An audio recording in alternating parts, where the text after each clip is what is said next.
ఆంధ్రప్రదేశ్ ప్రభుత్వం ఏర్పాటు చేసిన వన మహోత్సవంలో భాగంగా అధికారులకు స్పీకర్ అయ్యన్న పాత్రుడు షాక్ ఇచ్చారు.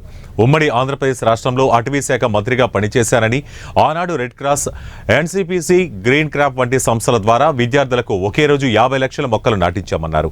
అటవీ శాఖ ఈ 5 నెలల్లో 60 లక్షల మొక్కలు నాటారని, పేపర్ మీద తప్ప నిజానికి అవి జరగలేదని, దానిపై సోషల్ ఆడిట్ చేయించి విచారణ జరిపించాలని కలెక్టర్ను కోరారు.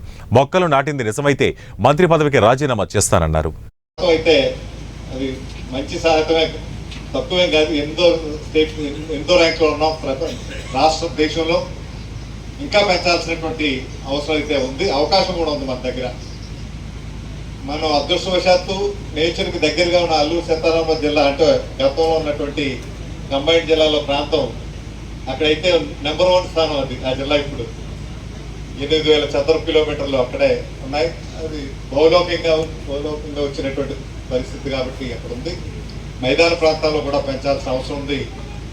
గతంలో అయితే వెచ్చలవిడిగా చెట్లు కొట్టే కార్యక్రమం జరిగింది.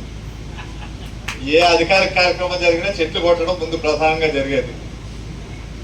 అది చాలా బాధపడే వాళ్ళం, కానీ ఏం చేయగలిగే పరిస్థితి ఉండేది కాదు. కనీసం ఇప్పుడు ఆ కార్యక్రమం అంతా ఆగిపోయింది. ఇప్పుడు చెట్లు నాటే కార్యక్రమం ఇప్పుడే నేను అడుగుతున్నాను డిఎఫ్ఓ గారు, don't think otherwise, public meeting అడుగుతున్నాను నేను. ఒక రైతు, ఒక సామాన్యుడు తన పొలంలో వేప చెట్టు, తేకి చెట్టు ఎత్తు తెచ్చుకుంటే దాన్ని కట్ చేసే అధికారం